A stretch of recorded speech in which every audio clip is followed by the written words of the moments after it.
When I talk about AI, I will not differentiate between all the different techniques out there. I know there is a lot of differentiation needed, but for the simplicity of this presentation, I keep it just under the umbrella term artificial intelligence. And I start with a social theorist, Amin Azehi, who is at the LMU University in Munich. He wrote a book translated in English called Patterns, and in that book he describes his theory of digitalization. And looking into social theory and then looking at digitalization, you kind of have a different perspective on what we actually are doing. And one of the perspectives that he gave me is made it quite simple to understand what digitalization always is, because he called it the duplication of the world through data. And when we duplicate the world through data, we all know that for weather forecasting, we have been doing this since a while. And the more data we have, the more compute power we have, the better the weather predictions are. And we can look more into the future. And we're starting to create so-called digital twins. We're all familiar with that, and we all know that the weather prediction now and 20 years or 30 years ago is quite different and way more accurate.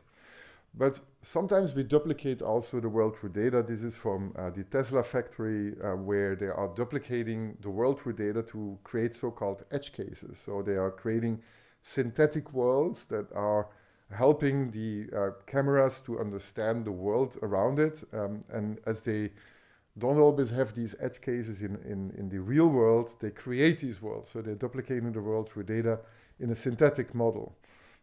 We all know this virus that kept us busy during the last few years. It's also duplication of that world through data. It's the COVID virus, and we have been doing that in biology. We have been using data and trying to create models to predict behavior, or in order to see the effectiveness of therapy. So we have been doing this since a while, and we are using machine learning in the field of radiology, and this is from Siemens Healthineers, where they are using CT images to recreate the patient's heart prior to surgery, so the patient or the surgeon can already kind of have more insights into the heart that he's going to perform the surgery on. Everybody has heard most probably of AlphaFold, which is a duplication of the proteome, of the human proteome, which has been published as an open source database. That's also a duplication of the world through data. And we're starting to see more and more of these duplications. But it's quite easy when we talk about data and AI to look at this as a very abstract thing. But as we talk about medicine and we talk about human life that is connected to medicine, I'm just going to show you a different world of a different duplication. So mostly we duplicate the world through data because we want to solve a problem. That's how I worked 20 years. We always looked at a problem and started to build solutions. This is a video that comes from South Korea, where there is a television show. It's quite provocative, where people can come and they duplicate somebody who has died in your life, and they duplicate that person that is diseased into a virtual reality world, so that person that lost her loved one can reconnect. And this is a sequence from a mother that lost her daughter during a car accident, and suddenly the daughter was ripped out of her life. And I'm just gonna show what data and algorithms can do. 아니, 엄마 많이 보고 싶었어. 엄마 나연이 보고 싶었어.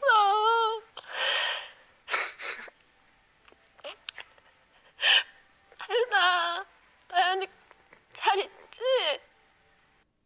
And I believe it here because I cannot watch this already 150 times, and every time I really get goosebumps, and it's ethically very questionable what they are doing. But I wanted to give you that feeling because this is also data and algorithms, and this is not just about data and machine learning anymore. This is about human integrity. This goes way beyond what actually we normally think about machine learning and data. And during my research for finding Hippo AI, I went into very different theories, and one of the persons that influenced me was Luciano Florido, who is a scholar at Oxford, and he talked about the informational nature of the personal identity. And it's quite interesting when you read his work that as we are digitizing, we are not only a biological self anymore or identity, we also have an informational identity. And these two worlds are starting to interconnect. Like your informational identity is that what you do online and defines your character or defines your person. And what scared me a lot when I saw this survey from Razorfish last year, where they did a survey on US citizens, this is a consumer survey, that when they asked people, where do you feel more yourself? That the Generation Z feels more themselves in that informational world, like in the online world where perhaps you don't have human rights, but only are committed to the terms and conditions of the platforms that you use. And that is quite changing, because like if you see younger people that are feeling more themselves, that mean that their informational self is defining their identity more than their biological self. And this has a lot of consequences, because most of these algorithms that are steering that world, like the recommendation algorithms of social media, of TikTok and other platforms, are black boxes. We don't know why we are seeing the things we are seeing. And that's quite riskful, because it allows people to manipulate and use that power. And we are replacing human rights and fundamental rights in that offline world to terms and conditions in that online world. And that is nice when you talk about things like a Gucci bag that you can duplicate through data in the online world, and that Gucci can sell for a higher price than the real bag. So there was a case where this was really selling on Roblox bags that had a higher price than the real bag. It's quite sustainable. But if you talk about human life, then we need to talk about the duplication of yourself, of the self through data, and what is then the price we will pay for accessing our informational self. Like if that is the case, that we are identifying ourselves through the informational self, that is an online identity that is defined on a platform, then we need to talk about things like ownership, about rights, about all the things that we actually manage to control in the offline world. And these things are happening in a very fast speed at the moment, as we are in the era of generative AI, as you all probably heard with ChatGPT, but also DALL-E and others. We are duplicating not only a single identity, we are now starting to remix these things into very new concepts. And as I mentioned before, we then need to talk about ownership. And this is, for example, a beautiful dance from Dorothea, who most probably practiced for a very long time to do this. And then there was Glenn Marshall, who recently used diffusion models to recreate something new out of the dance that he found on YouTube. Then later, the new Glenn Marshall won all these prizes, and then it boosted the discussion on who actually owns this. Because if that Dorothea was taking probably years to do this dance, and then suddenly Glenn Marshall takes a few days to create and recreate and remix this content, then who owns the rights? Who owns the ownership of that new creation? And this is the most vivid discussion. We have a lot of class action lawsuits in the US that we see. There was one from Getty Images to Stable Diffusion, where they are suing Stable Diffusion, which is Stability AI, which is the organization that created Stable Diffusion, which is a diffusion model, for $1.8 trillion. So there's a huge battle going on who profits actually from this remixing from data. And there was a very important case that the FTC in the US, they declined, because there was here the first person that tried to create copyrights on a book that she wrote, which was 100% generated by AI. The text, the images, the children's story, the images. And the FTC declined copyright for her because it said, like, only humans can create, and an AI or a machine is not something that can create. And that is very, for me, hopeful. Some people look at this differently, because if you then think about medicine, who then owns the generated proteins in the future that we generate through text prompting, and then instead of an image, we create a new protein, which is something people are working on. Can we still then patent these things or protect those things if these are just abstracts of already available data and duplications of that world? So when we then talk about medicine, we need to start talking about what kind of duplication do we need? Because at the moment I feel that the whole duplication is driven by one vision of the future, which is mostly a vision that comes from a center close to San Francisco, where there's a huge speed and drive to create or use the technology, but it doesn't really always connect to the values. And I think everybody's now aware what social media did to our society. Like a lot of people don't want to really talk or reflect on this, but the social fabric of our society changed through recommendation algorithms, and the mental health of children completely got destroyed by these tools. So I think when we are going to apply now very more powerful AI models, we need to start thinking what the effects are and how we're going to implement that in something as important as medicine. And I'm a European. I was born and raised in Belgium, but I moved around in Europe, and I worked for as well a European a software company and IBM. And I worked a lot in the US as well in the healthcare system. And then I started to realize that these systems are very different. They have very different values, and they are very different norms and principles. Like in Europe, it's quite strongly based on a social market economy and not on a laissez-faire capitalistic way. The norm in Europe is much more about creating solidarity systems. And in the US, it's very competition-driven. I think everybody understands these differences. So me as a European citizen, if I can create a duplication of the world and I can influence it, I want to duplicate the world in my socio-cultural context, the world that I grew up in, not a world that has very deep different values when it comes to that. And people then tell me like, yeah, can all be solved. And it's like these values are deeply embedded in society. And I'm reading a lot of science fiction books. I'm a huge sci-fi fan, as it's supposed to be for a nerd. And Altered Carbon was a series that is 250 years about the future, where everything is solved. Like you can plug in your consciousness into new bodies. You can fly around with cars. You have 3,000 meters of high skyscrapers. And then there is this hospital scene where he comes with a flying car into the hospital. So you can fly with cars. And he comes with his bleeding to death girlfriend at the emergency care. He puts then the hand to identify his wife or girlfriend, and he doesn't get access. And when I saw this, something was like, okay, we can fly with cars, we solved everything, but access to healthcare is so deeply embedded that it's part of that society. And then when you see surgery, there is no human involved, it's only robots. And then I said, like, well, this can probably be a very realistic scenario, because we have seen that sort of duplication when we see what actually happened in the pharma world, where we started to create assets. And I don't know if people are familiar with assets. It's like we all know assets as a tangible asset, a house, and it can increase price. But intangible assets in economics is something that where you turn knowledge into an economical good. And the assetization is something that is happening through data and machine learning. So what we are doing is that we use healthcare data, we apply mathematics or algebra, and AI models to that. We train that model, and then we start protecting these models with so-called trade secrets.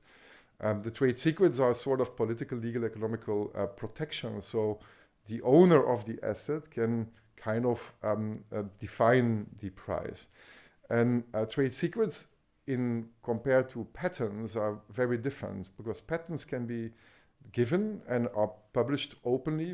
When you apply for a patent, you need to describe what your patent is about. So everybody can view what your patent is about. But with trade secrets, it is unlimited. Like you can have unlimited protection on trade secrets, and you don't have to disclose anything. And there are numbers of cases where AI models have put postal workers in the UK to jail based on algorithmic decisions, where it took 7 years to prove that these algorithms were wrong, and these people spent 7 years in an English jail. Then we had in the US similar situations where people took a breathalyzer test from Draeger Medical, and they could not prove, even though they said, like, I haven't drunk anything, but they could not prove in front of court that these algorithms were wrong because these algorithms were protected by trade secrets, and it took them 8 years to get somehow a sort of entrance to show that these algorithms were taking wrong decisions. So if you then connect this to other disciplines, if we are living in a world where everybody talks about the technical black box, but where we are confronted with legal black boxes, where we don't get access to training data, where we don't get access to the methods, where we don't get access to the ground truth, then this can definitely change. And there is a difference between assets and commodities. Like a commodity is that what we call, if I use an AI service and I do a so-called application program interface, which is a web service transaction, then there is a certain price. But with assets, that is purely something that is driven by financial markets, where you protect these assets and then you can define the value based on future earnings. It's not a real value. And we have seen this, I think everybody's familiar with biotech and pharma, how pharma doesn't really do or invest a lot in R&D anymore, but really became an institution where biotech is leading these in initial investments, and then they are protected and become an asset that can be traded on the financial markets with very high returns. This is happening in the digital health space, exactly the same. There was a company, for example, a startup, Flatiron, that was founded in 2013. And all they did was developing, they created a very good solution for oncologists, like an electronic health record, were really well designed, really closely worked together with oncologists to define and create the best user experience and embed it in their workflow. And it was for free to use. They got 20 million patient records. They didn't have a business model, they didn't have any earnings, but then still, it was Roche, after only 5 years, acquiring that company for 2.1 billion. So there's like 2 million patient records acquiring and shifting into, as an asset, into, and it was a financial transaction. So like if you invest 300 million as an investor and you get only 3 years later a return, that is a sevenfold, that is a quite good investment in that sense. And as Jennifer Hinkle described it in Stat News this year, she said, like, Roche bought Flatiron, there is 1.9 billion here mentioned, but she said, like, based on the projected future success of the business model. So what we see is these transactions are always based on the future. So what we do actually is taking a mortgage on the value of these inventions. The price then, as we saw with altered carbon, where the surgery is not accessible, and people think, well, that's an algorithm, it's a robot, it can be cheap, everybody gets access because technology is always following Moore's law and gets cheaper. No, that's not true, because if you create assets, you can increase the price when demand increases. It's exactly doing the opposite when with commodities, and that's what you saw in the US when we talk about insulin prices. I think everybody's familiar with this case where the price of insulin, which is patent protected since 100 years, increased with 1,200% during the last 2 decades. Now, the last 2 years under pressure, there has been a change, but it didn't avoid that last year. It's not only because of the lack of insulin, but last year in the US, 100,000 people died of a disease such as diabetes. There's a lot of things involved, like lifestyle, but access to insulin is challenging for a lot of people in the US. That's why you also now have an open source insulin project where people are recreating open source hardware to create open source insulin. And I think the problem is not that these companies are evil in that sense, but what actually happens is that there is this, in the financial markets, there is this really strong push for constant growth. And this is not growth in terms of a company, but this is growth on profit. So if you take 10% profit in that year, that profit needs to grow in total. And that means that shareholder value always will increase. And I think that's the reason why we saw the price increases in the insulin, because there is an owner or somebody that increases the price. And then you have hedge funds and private equity that drives that price. So there is always this discussion about, well, the R&D costs are high, but that is not that the case anymore. The biggest extraction of value is really within the financial markets in that sense. And that means that we are perhaps heading, if we are selling these companies today for 2.1 billion, where there is no business model and it's based on future projected earnings, that perhaps when we duplicate this world, we are entering in a world where, and I take the concept of the philosopher from Germany, Jürgen Habermas, who talked about the public sphere and the private sphere, and that private sphere is now digital. So what we're actually doing is, when we duplicate that world through data, is that we are starting to privatize goods that never were actually privatized. And this is a one-way street. This is only going into one direction. So if you take health data out of a health record and we shift it into a private company or a startup, and they don't give data back because that's the way how their business models work, we see then an asymmetry between the public sphere and the private sphere. And that's what we call extractive AI. So it's really extracting social value out of that data. Data is leading or is shifting and transgressing to this private sphere.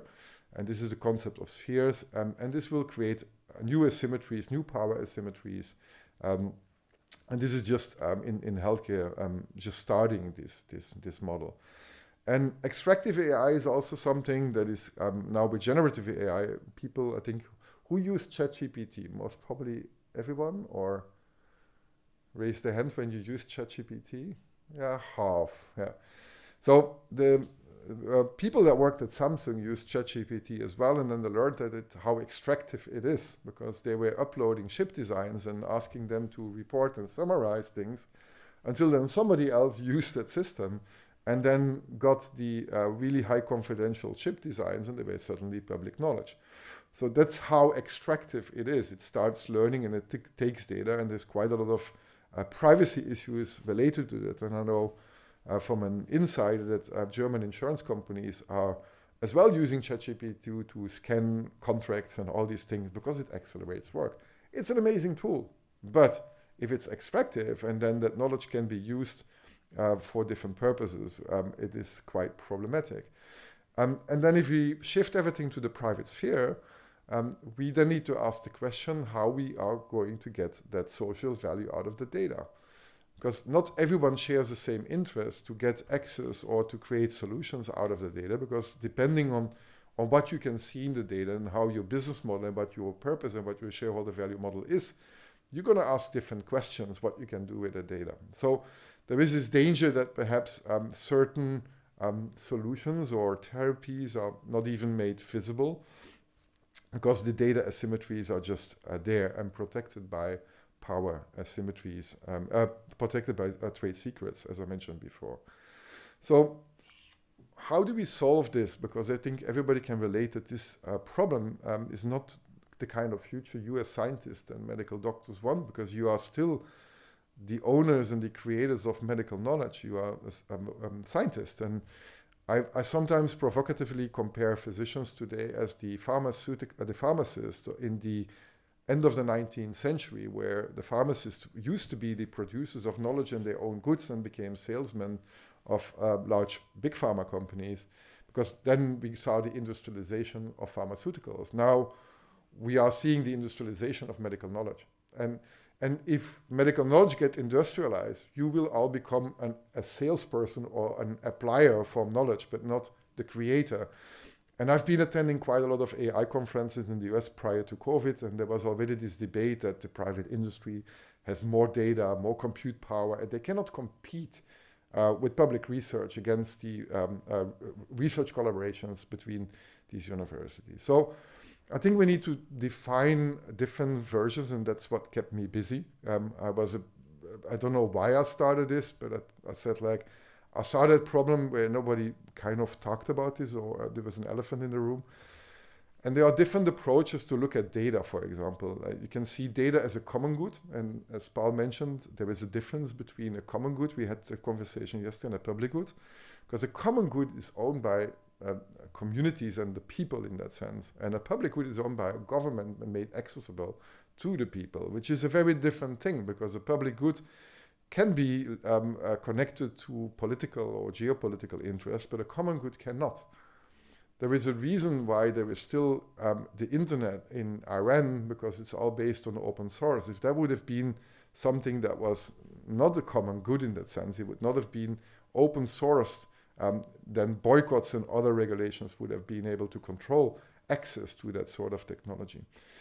So there is a difference between these two concepts, and what actually what I mentioned all before is when we see data as capital, although you cannot from a legal perspective own data, but you can create IP around databases, you can use trade secrets as we heard before, then this is what we then call data extractivism, or as Nick Coldry, a professor from London School of Economics that I work with and is an advisor for us, he calls it data colonialism, where capital defines on the capacity to extract value, and the owner is then in sort of the startup, but then perhaps also the shareholder in that sense.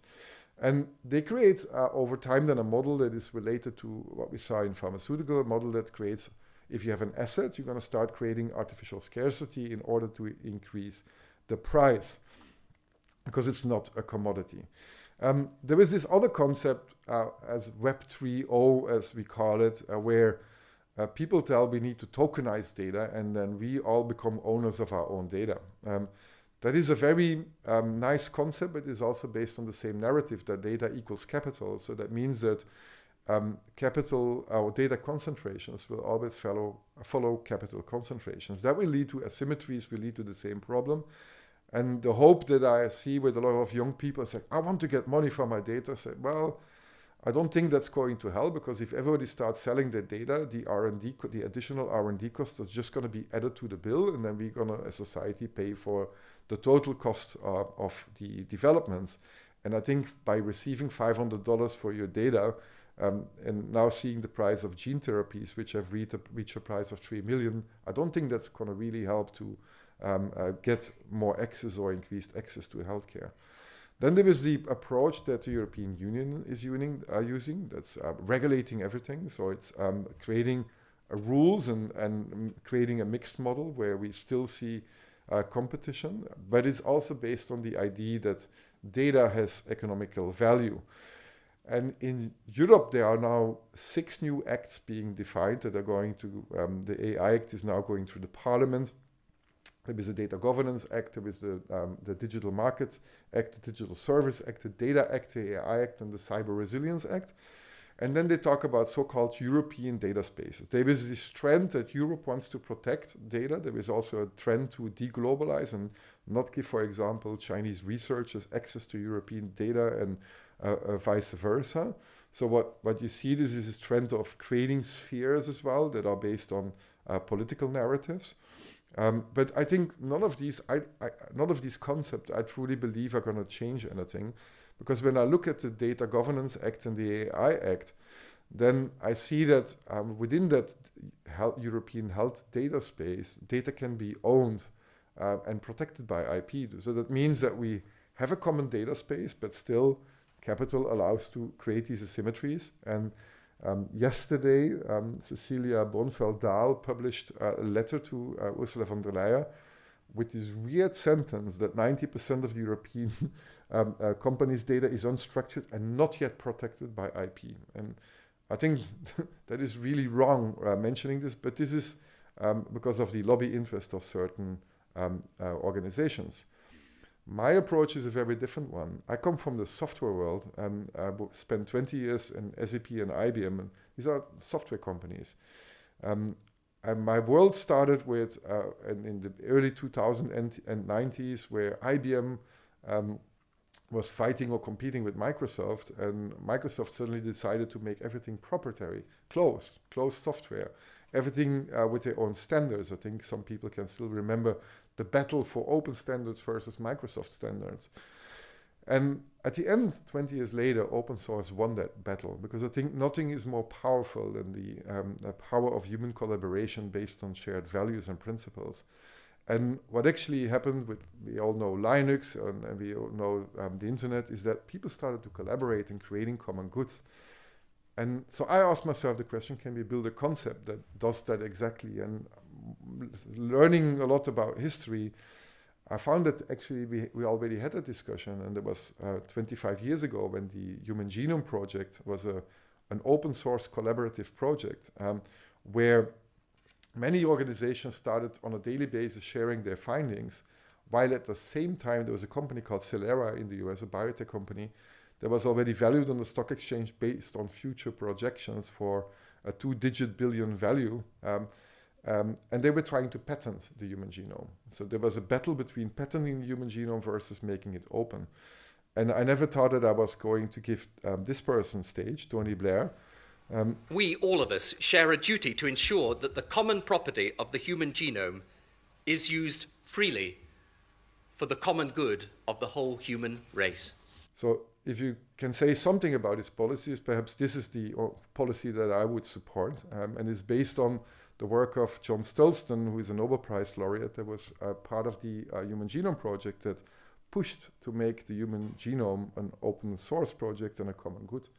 And the biggest contender that I always have is when I come with open source, is like, how are we going to earn money? How are we going to see investments? Well, I digged into that, and the openness of the human genome created nearly $1 trillion on economical value creation. And I think that's way higher than anything what would have happened if we would have patented the human genome.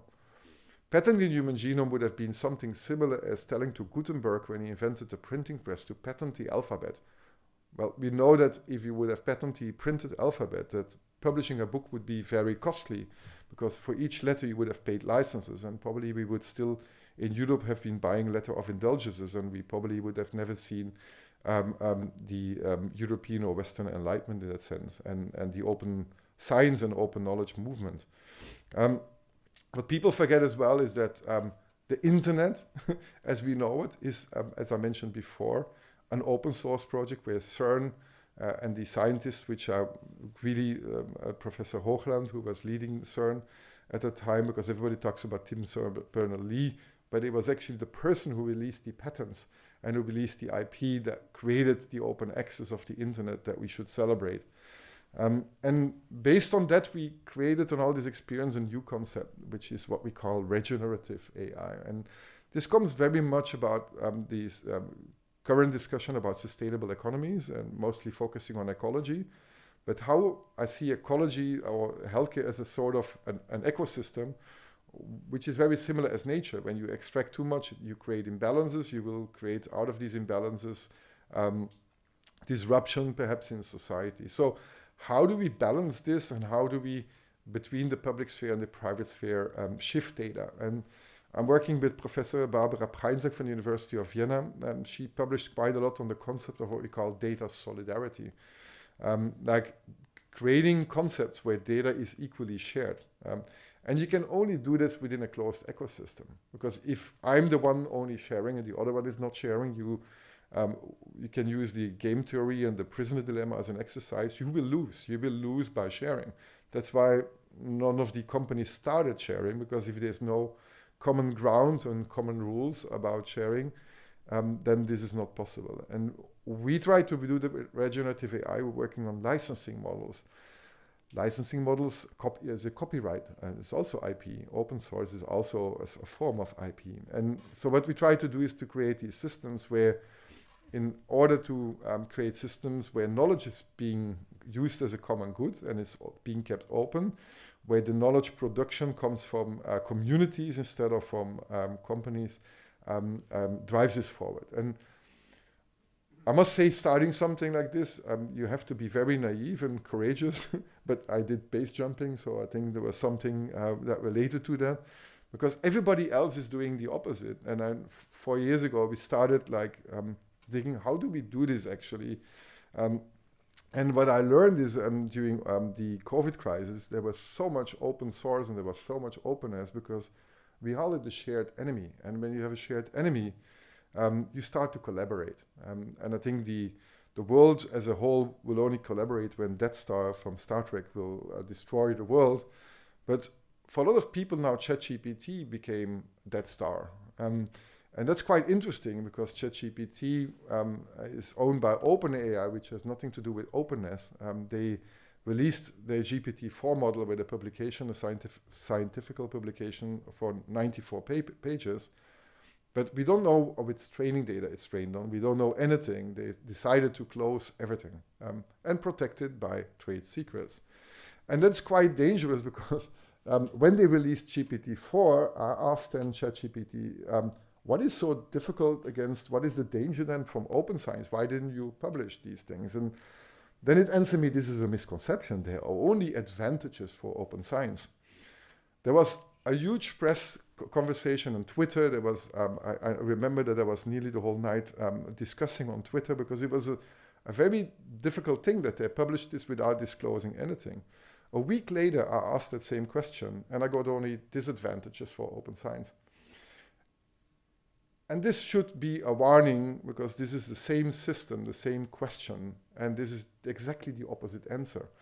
And it serves shareholder value. It serves first their purpose as a company, instead of sharing the purpose of building that knowledge. And I think that's why I don't believe that these models can be closed. Power is there to use power, and power will always lead to this asymmetry. So the good thing is that there are many people like me that started to unite based on that shared enemy vision. And last year there was a collaboration called Big Science that published an alternative to GPT-3. It was not that good yet, but it was a bit similar like the Open Genome Project, where 1,000 researchers started to work on a model that is similar to GPT-3. It's a transformer model, and it's called Bloom. I celebrated that because everything was publicly open sourced, open science published.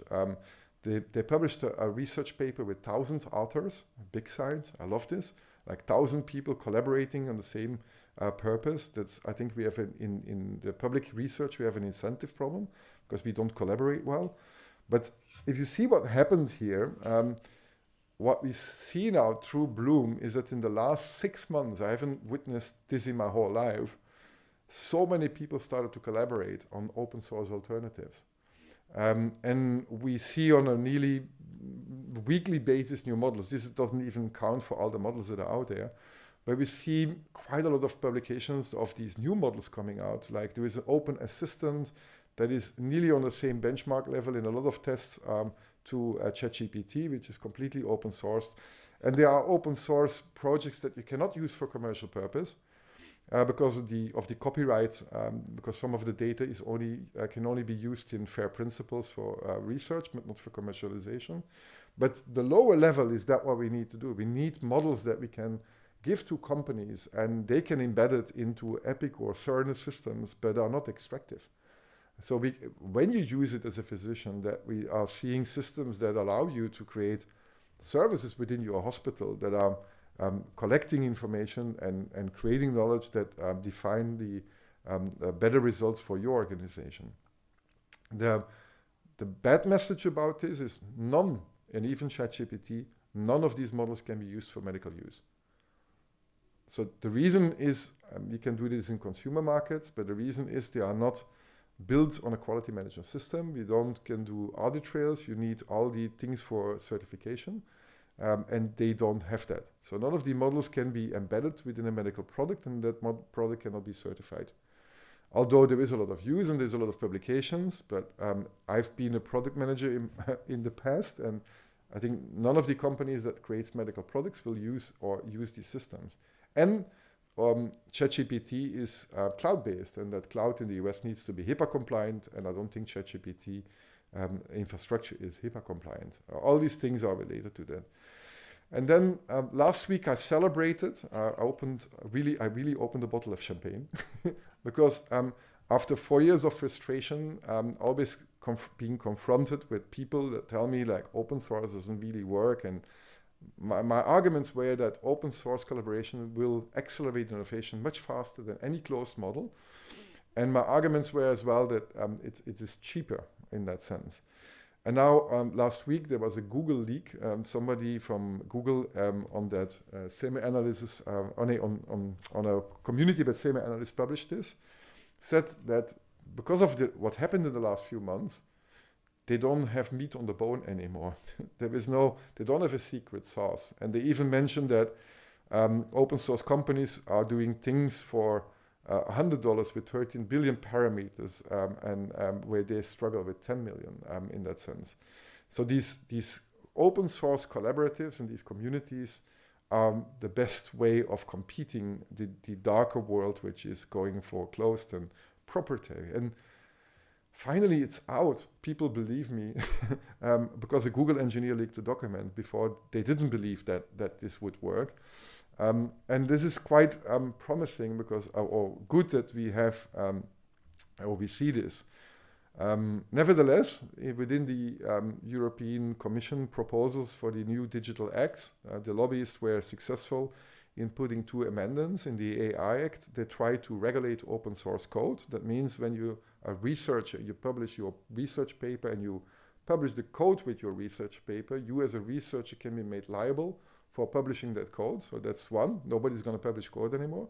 So we're fighting against that regulation. And then the Cyber Resilience Act, there is a similar trial of forces, probably coming from IP lawyers and investment or finance markets, that they try to do the same because they know that open source will win.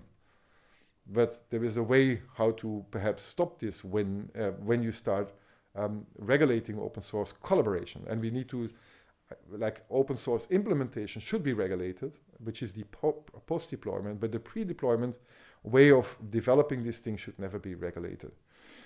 So this is the world that I'm moving in with Hippo AI. Why Hippo? Well, of course, Hippocrates. And when I did my research in the original oath that was translated for ancient Greeks, there was written that physicians should share their knowledge without a fee. And it's like, wow, this is open source embedded within the original Hippocratic oath. So that's why we call it Hippo AI. And what we do is really all the learnings that are managed or that we saw from all these projects. We work with patients. We believe in informational self-determination. We worked with data donation campaigns. We connected humans through communication. We're trying to unite data and we foster. We don't develop ourselves. We foster communities to develop. And at the end, by doing so, I think we can defeat global inequalities, because if you have certainly AI models that are openly available, then even African entrepreneurs can use this model and build their own solutions. This is a bit provocative. You need provocation. We even used Instagram filters when we did our first breast cancer campaign to unite people, create awareness. And through that project, we were able to collect histopathological data for detecting HER2 gene type variants. And we learned a lot because we made mistakes. We did that project all ourselves with our own resources. That doesn't work. So what we're doing now is really fostering the community. And we started 2 months ago by opening up our community, which is growing quite rapidly. We have 140 data donating organizations signed up. We are seeing from everywhere globally people following that narrative from Hippo AI. Where we have troubles is financing such a foundation. I'm not Steve Jobs, or I'm not Bill Gates, or I'm not somebody who exited his career with $1 billion on his account. So you need to find ways to make a sustainable model. And with a very naivety, I said, like, well, if Doctors Without Borders can get 2 billion on donations a year, I will be able to get donations as well. No, that was not the case. So we need to think differently, but that's good. You learn and you challenge yourself. And as we are talking about regenerative AI, I looked a lot into sustainability concepts. We saw that people were doing carbon offsetting. Like when you fly and when you're an aviation company, you can compensate the imbalances of carbon by buying carbon certificates. And then we said, like, well, that's exactly the same. If you look at the digital sphere and the public sphere, then we see imbalances, like with carbon imbalances as well. So we are rewarding, or we start to reward, and we're working with PricewaterhouseCoopers and others now on a concept that we want to initiate, where we want to donate or give certificates for health data offsetting, just like carbon offsetting. That means that if people contribute, or companies like AstraZeneca who supported us in our breast cancer project, and they support these sort of endeavors, they get a better ESG score in the financial markets. They become more sustainable. Similar when somebody, if Shell or Exxon would sponsor Hippo AI and they would give us funds for open source projects, they would get a better social scoring on that ESG score. It's a trial. I don't know if it's going to work. We need support, but I think it's the closest trial of what I've been trying to do to make it sustainable. And yes, we can measure this in the same way as pharmaceutical companies using the quality adjusted life years indicator, which is a metric that is out there from already health economics. We are now in a process of finding supporters for creating what we want to do is creating a MedGPT, if you can translate like this, called Hippo1. We have collected very large data donators, and we are trying to build a model in that sense based on a quality management system with audit trails, with consent, which is quite expensive, where we in each of these hospitals need PhD level researchers. But once we will publish this model and we achieve to publish this model, the industry can use it, retrain it, and we are moving away from extractive AI to regenerative AI, and we donate this to society as a Hippo AI Foundation, which is our purpose. How does this fit into the landscape? Well, you have the closed systems like Siemens Healthineers doing MRIs and CTs and PAC systems, which are all proprietary.